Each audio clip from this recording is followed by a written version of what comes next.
నారాయణపేట జిల్లా రాజకీయం వేడెక్కింది. మక్తల్ బీజేపీ అభ్యర్థి మహదేవప్ప ఆత్మహత్య వ్యవహారం ఇప్పుడు రాజకీయ మలుపు తీసుకుంది. ప్రత్యర్థుల నుంచి ఎదురవుతున్న తీవ్రమైన రాజకీయ ఒత్తిళ్లు, వేధింపుల వల్ల మహదేవప్ప సూసైడ్ చేసుకున్నట్లు కుటుంబ సభ్యులు, బీజేపీ శ్రేణులు ఆరోపిస్తున్నారు. మహదేవప్ప మృతదేహాన్ని పోస్టుమార్టం నిమిత్తం స్థానిక ప్రభుత్వ ఆసుపత్రికి తీసుకెళ్లడంతో వేలాదిగా బీజేపీ కార్యకర్తలు అక్కడికి చేరుకున్నారు. దీంతో మక్తల్ మున్సిపాలిటీ పరిధిలో ఉద్రిక్తత చోటు చేసుకుంది. ఇటు హైదరాబాద్ లో బీజేపీ చలో సెక్రటేరియట్ కు పిలుపునిచ్చింది. అటు పలువురు బీజేపీ నేతలను పోలీసులు అరెస్టు చేస్తారు.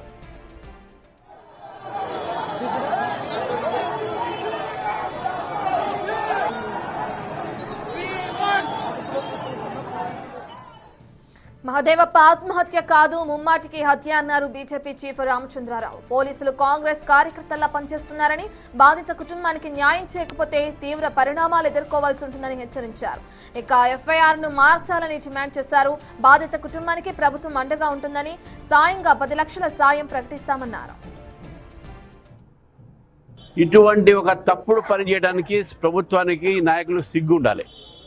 ఇది రేవంత్ ప్రభుత్వమా, రాబందర్ ప్రభుత్వాన్ని ఒకసారి మనం ఆలోచిస్తాం. ఇది ఆత్మహత్య కాదు, ఇది హత్యగానే మేము భావిస్తాం. పోలీసులు కూడా చెప్తా ఉన్నాను నేను, మీరు నా చట్టపరంగా మీరు పోకపోతే తీవ్రమైనటువంటి పరిణామాలను మీరు ఎదుర్కోవాల్సి వస్తుంది. మీరు కార్యకర్తలు గారు, మీరు గవర్నమెంట్ జాబ్స్, గవర్నమెంట్ ఉద్యోగస్తులు, మీరు ప్రజలకు అందరి రకాలుగా మీరు సహకారం చేయాలి. ఒక పార్టీ కోసం మీరు పోలీసు ఉద్యోగం లేరు. ఏ విధంగా మీరు మారుస్తారంటే ఎఫ్ఐఆర్ ఒక వర్షాన్ని ముఖ్యమంత్రి చెప్పని మారుస్తారా? మన మంత్రి చెప్పని మారుస్తారా? ప్రజలు ఏం కావాలి? ఈ యొక్క జిల్లాలో తప్పుడు ఎఫ్ఐఆర్ ఎట్లా రాస్తారు? ఒక చోటనో ముఖ్యమంత్రి గారి తమ్ముడే అన్ననో వచ్చి పార్టీ మార్పిస్తారు మా వాళ్ళని. అక్కడ కూడా ఎస్టీ లంబాడ, ఇక్కడ ఎస్టీఏ. అంటే ఎస్టీల మీద మీ వ్యతిరేకత ఉందా తెలుసు. ద్రౌపది ముర్ము మీద మీరు ఏమేమి మాట్లాడుతున్నారు, కానీ ఈ రకంగా ప్రాణాలు తీసేటటువంటి ఒక వ్యతిరేకత ఎస్టీల మీద ఉందంటే ఏం చెప్పాలి? నేను డిమాండ్ చేస్తా ఉన్నాను, వెంటనే ఎఫ్ఐఆర్ మార్చాలి. ఇది ఎన్నికల సంబంధం కాదు, ఇది ఒక మనిషి ప్రాణం సంబంధం. భారతీయ జనతా పార్టీ నుంచి నేను ఆయన కుటుంబానికి 10 లక్షలు నేను వారికి సహకారంగా ముందు నేను అనౌన్స్ చేస్తూ ఉన్నాను. అయితే సహకారాన్ని, ఎందుకంటే బీద కుటుంబము పార్టీ నుంచి ఇస్తున్న పార్టీ కార్యకర్త కాబట్టి పార్టీకు, కార్యకర్తలకు, నేతలకు భారతీయ జనతా పార్టీ అండగా ఉంటుంది. ఎవ్వరు కూడా ఆత్మవిశ్వాసం కోల్పోయేది లేదు. మక్తల్ ప్రభుత్వ ఆసుపత్రిలో ఉన్న మహదేవప్ప మృతదేహానికి నివాళులు అర్పించారు ఎంపీ టీకే అరుణ. ఆయన సతీమణిని పరామర్శించారు. పార్టీ అండగా ఉంటుందని ధైర్యం చెప్పారు. మహదేవప్ప ఆత్మహత్యకు కారణమైన వారిని కఠినంగా శిక్షించాలని డిమాండ్ చేశారు.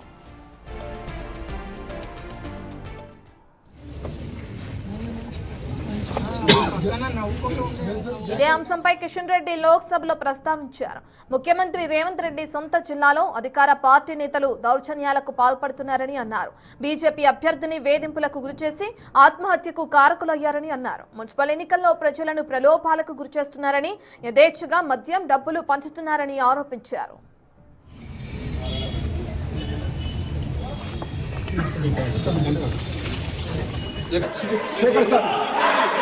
సార్, తెలంగాణ రాష్ట్రంలో రేపు మున్సిపల్ ఎలక్షన్ జరుగుతూ ఉన్నాయి. అందులో ముఖ్యమంత్రి గారు సొంత జిల్లాలోనే ఈరోజు అనేక రకాలుగా దౌర్జన్యాలు చేస్తూ ఉన్నారు. ఆ ఎన్నికల్లో ఈరోజు కిడ్నాప్ చేస్తూ ఉన్నారు. బీజేపీ అభ్యర్థి ఈరోజు సూసైడ్ చేసుకోవడం జరిగింది. ముఖ్యమంత్రి గారు సొంత జిల్లాలో దౌర్జన్యము, దోపిడీ, కిడ్నాప్లు, డబ్బులు వంచడాలు, ఈ రకంగా అత్యాచారాలు చేస్తూ ఉన్నారు. దీని మీద సవాళ్ళు తీసుకొస్తున్నాను. సభ ఖండించాల్సిందిగా కోరుతా ఉన్నాను. అధికార పార్టీ వేధింపుల కారణంగానే మక్తల్ బీజేపీ అభ్యర్థి మహదేవప్ప ఆత్మహత్య చేసుకున్నాడని ఆరోపించారు ఎంపీ లక్ష్మణ్. దళితుడన్న కారణంగా పోటీ నుంచి తప్పుకోవాలని ఒత్తిడి చేసినట్లు చెప్పారు. రాజ్యసభ వేదికగా మహదేవప్ప ఆత్మహత్య గురించి ప్రస్తావించానని, బాధ్యులపై కఠిన చర్యలు తీసుకోవాలని డిమాండ్ చేశారు. తెలంగాణలో జరుగుతున్నటువంటి మున్సిపల్ ఎన్నికల్లో అధికార కాంగ్రెస్ పార్టీ ఏ స్థాయికి దిగజారి ఒత్తిడులకు, బెదిరింపులకు, వేధింపులకు పాల్పడి భారతీయ జనతా పార్టీ అభ్యర్థులు ఎన్నికల బలి తప్పించుకోవడానికి అనేక కుట్రలు పడుతున్న ఉదంతం నిన్న మక్తల్ మున్సిపాలిటీలో ఒక ఆదివాసీ గిరిజనుడు ఎరుకల సమాజానికి సంబంధించిన వ్యక్తి, బీజేపీ కార్యకర్త మహదేవప్ప అక్కడ మున్సిపల్ వార్డుకు పోటీ చేస్తా ఉంటే అతన్ని మరి బరిలో నుంచి తప్పుకోమని చెప్పి ఒకవైపు మంత్రి బెదిరింపులకు పాల్పడడం, ఒత్తిడి చేయడం. అది ముఖ్యమంత్రి సొంత జిల్లా. ఇది మహబూబ్నగర్ ఉమ్మడి జిల్లా. మహబూబ్నగర్ జిల్లాలో ఈ పరిస్థితి ఉందంటే మీరు ఊహించుకోవచ్చు. తెలంగాణ రాష్ట్రంలో ఏ రకంగా ఎన్నికలు జరుగుతూ ఉన్నాయి. ఇవాళ ఆ వేధింపులు, ఒత్తిడి తాళలేక ఆ అబ్బాయి బీజేపీ అభ్యర్థి నిన్న ఉరి వేసుకొని చనిపోవడం జరిగింది. అతను తన భార్యకు చాలా స్పష్టంగా చెప్పడం జరిగింది, నేను గెలవడం ఖాయం, ఈ వార్డు నుంచి కౌన్సిలర్ కావడం ఖాయం. గెలిచిన తర్వాత కూడా ప్రభుత్వము, మంత్రులు ఈ రకమైన ఒత్తిడి తీసుకొచ్చి నా మీద అనేకమైనటువంటి వేధింపులకు గురి చేసే ప్రమాదం ఉన్నది. కాబట్టి నేను గెలిచినా ఇవాళ ఉండలేను, బతకలేను. కాబట్టి నేను మరి చనిపోతున్నా అని చెప్పి ఆ రకంగా చెప్పి చనిపోయాడంటే ఇవాళ ప్రజాస్వామ్యం మీద నమ్మకం ఉన్నటువంటి ఉన్నదని చెప్పుకునే కాంగ్రెస్ పార్టీ ఉదయం లేస్తే రాజ్యాంగాన్ని పట్టుకొని ఢిల్లీలో మరి ప్రకంపనలు చేసేటువంటి రాహుల్ గాంధీ ఇవాళ జవాబు చెప్పాలి. తెలంగాణలో మీ ప్రభుత్వంలో ఏ రకంగా ఇవాళ ప్రజాస్వామ్యం ఇవాళ కూని చేయబడుతుందో, అంటే చిన్నపాటి ఎన్నికల్లో కూడా గెలవడానికి మరి అభ్యర్థుల యొక్క ప్రాణాలు మరి ఇవాళ పోయే పరిస్థితి వచ్చిందంటే మరి ఏ స్థాయికి దిగజారో మొత్తం దేశం ప్రజలు ఆలోచించాలి. కాంగ్రెస్ పార్టీ యొక్క ద్వంద్వ నీతి, ముఖ్యమంత్రి సొంత జిల్లాలోని పరిస్థితి ఉంటే తెలంగాణ వ్యాప్తంగా మరి ఏ రకమైనటువంటి వాతావరణం ఉందో, ఎన్నికల్లో గెలవడానికి ఎన్ని మరి ఏ రకంగా అడ్డంగా వ్యవహరిస్తుందో ఈ పార్టీ, ఈ ప్రభుత్వం ప్రజలు ఆలోచించాలి. ఇదే అంశాన్ని నేను ఇవాళ రాజ్యసభలో 0 వల్ల లేవనెత్తాను. ఖచ్చితంగా దానికి బాధ్యులైన వాళ్ళ మీద కఠినమైన చర్యలు చట్టరీత్యా తీసుకోవాలని చెప్పి కూడా నేను డిమాండ్ చేయడం జరిగింది. మహదేవప్ప ఆత్మహత్యకు కాంగ్రెస్ పార్టీ బాధ్యత వహించాలని డిమాండ్ చేశారు ఎంపీ బండి సంజయ్. రాష్ట్రంలో కాంగ్రెస్ పార్టీ నేతలు తిరిగే పరిస్థితి లేదని అన్నారు. ఇక ఎన్నికల్లో ఓడిపోతామనే భయంతో ఇతర పార్టీ అభ్యర్థులను బెదిరింపులకు దిగుతున్నారని ఆరోపించారు. అన్ని మున్సిపాలిటీస్లో భారతీయ జనతా పార్టీకి అనుకూలమైన వాతావరణం నిర్మాణమైంది. ఈ పరిస్థితిలో మక్తల్లోనే 6వ వార్డు కౌన్సిలర్ మహదేవప్ప గెలుపు దిశగా వస్తున్న తరుణంలో కాంగ్రెస్ పార్టీ నాయకులు ఫోన్ ద్వారా బెదిరించి పోటీ నుంచి తప్పుకోవాలని చెప్పి వార్నింగ్ ఇవ్వడంతో కేవలం ఒక్కరోజు కాదు, మొదటి నుంచి కూడా అనేక సందర్భాల్లో వార్నింగ్ ఇష్టపడి కూడా మహదేవప్ప ధైర్యంగా ఇలా బరిలో నిలబడ్డాడు. అయినప్పుడు కూడా ఒత్తిడికి తట్టుకోలేక, వేధింపులకు తట్టుకోలేక ఇవాళ ఆయన ఆత్మహత్య చేసుకోవడం జరిగింది. ఇది ఆత్మహత్య కాదు, కాంగ్రెస్ పార్టీ ప్రభుత్వం చేసిన హత్యగా ఇలా భావించాల్సి వస్తున్నది.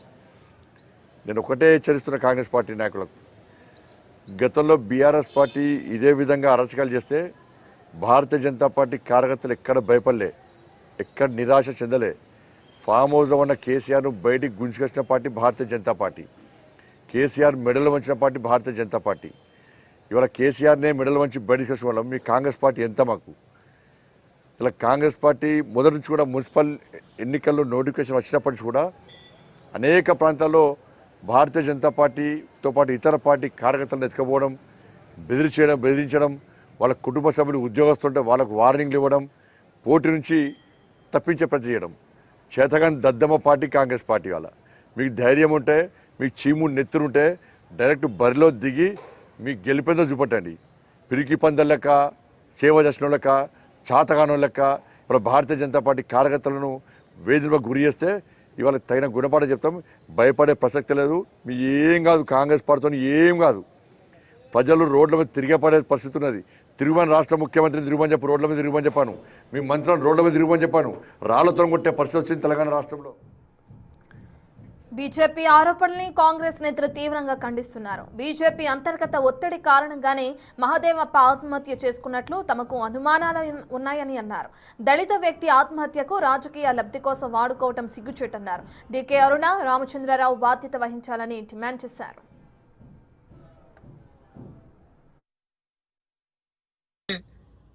తెలంగాణ రాష్ట్ర బీజేపీ నేతల యొక్క స్వార్థ రాజకీయాలు అనకొండలను మించిపోయినాయి కాబట్టి సొంత పార్టీ నేతలు ఆత్మహత్య చేసుకుంటే రోడ్డెక్కి రాజకీయ పబ్బం గడుపుకోవాలనే చూస్తున్నారు తప్ప అసలైనటువంటి కారణాలు తెలంగాణ జాతికి చెప్పాల్సినటువంటి బాధ్యత కూడా ఆ పార్టీ మీదనే ఉంటది. ఎందుకంటే ఎప్పుడైనా ప్రతిపక్ష పార్టీల పైన అధికార పార్టీ గిట్ట ఒత్తిడి చేస్తే స్వపక్షానికి చెప్పి రోడ్డెక్కి నిరసనలు చేసేటటువంటి రాజకీయం మనం చూస్తాం. కానీ స్వపక్ష పార్టీ నేతలే ఒత్తిడి చేసినప్పుడు బయటికి చెప్పుకోలేక ఆత్మహత్యలు చేసుకునేటటువంటి సందర్భాలు మరి వస్తాయి. అట్లాంటప్పుడు మరి మహదేవప్ప ఆత్మహత్య గలటువంటి కారణం సొంత పార్టీ బీజేపీ నేతలు ఎవరు ఒత్తిడి చేసిర్రు, ఏమని ఒత్తిడి చేసిర్రు, బీఫామ్ ఇచ్చి తర్వాత ఆయన అవమానాల పాలు చేసిండ్రా, లేకపోతే ఇంకేదైనా గిట్ట ఒత్తిడి పెట్టినరా అనేది తేటతెల్లం కావాల్సినటువంటి అవసరం ఉంది. అయితే వారి యొక్క నేరం బయటికి రాకుండా ముంగటిని అధికార పార్టీ మీద బట్టగాల్చి మీద వేసేసి పబ్బం గడుపుకుందామని చూస్తున్నట్టున్నారు. కానీ అది అట్లా కుదరదు. ఎందుకంటే చచ్చిపోయినటువంటి వ్యక్తి సొంత పార్టీ నేతల యొక్క ఒత్తిడితోటే చనిపోయింది అనేటటువంటి అనుమానం మాకుంది. తన బెదిరింపులతో మహదేవప్ప ఆత్మహత్య చేసుకున్నాడనే ప్రచారాన్ని కొట్టిపారేశారు మంత్రి వాకిటి శ్రీహరి. పోలీసులు విచారణ జరుపుతారని, త్వరలోనే నిజం తేలుతుందన్నారు. రాజకీయ లబ్ధి కోసం బీజేపీ నేతలు ఆరోపణలు చేస్తున్నారని మండిపడ్డారు. మృతుడి కుటుంబానికి అండగా ఉండాలని పిలుపునిచ్చారు. ఒకవేళ ఆయన ఫోటోలు నేను ఇప్పుడు ఉదయం చనిపోయిన దాంట్లో పెట్టితే ఆయన ఫోటో చూసా. ఒకవేళ ఇన్ని మీడియా మాధ్యమాల ద్వారా చెప్తా ఉన్నా, అంతకు ముందు కానీ నోటిఫికేషన్ వచ్చిన తర్వాత కానీ లేదా ఈ రోజు వరకు ఈ సెకండ్ వరకు నేను ఒకవేళ ఒక ఫోన్ కానీ ఆయనకు చేసి ఉంటే లేదా ఏదైనా మాటలు బయటకు ఖచ్చితంగా నిజాలు బయటకు వస్తే వచ్చిన తర్వాత ఆయన దగ్గర నేను మాట్లాడి ఉంటే కూడా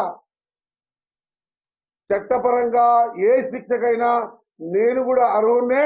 నేనేమి రాజ్యాంగానికి అతీతుని కాదు, చట్టాలకు అతీతుని కానీ, ఆ చంద్రపురం కాంగ్రెస్ పార్టీ కార్యకర్తలు కానీ లేదా ఆ గ్రామ పెద్దలు కానీ ఎవరి ఇన్వాల్వ్మెంట్ దీంట్లో లేదు. నిజాలు బయటకు వస్తాయి. ఖచ్చితంగా ఆ కుటుంబాన్ని కూడా ఖచ్చితంగా ఆదుకుంటాం. రాజకీయాలు ఉంటాయి, రేపు లేకుంటాయి. కానీ రాజకీయాల కోసమే చేసేటువంటి ఈ తతంగం అనేది కరెక్ట్ కాదు. మనం ఏం మెసేజ్ ఇస్తున్నాం బయట బాహ్య ప్రపంచానికి? చనిపోయిన కుటుంబాన్ని ఆదుకోవడమా, లేకుంటే ఆ కుటుంబాన్ని వాళ్ళ బాధలు వాళ్ళు ఉంటే ఎవరు పడితే వాళ్ళు ఎట్టంటే అటు మాట్లాడి దాన్ని లబ్ధి చేసుకునే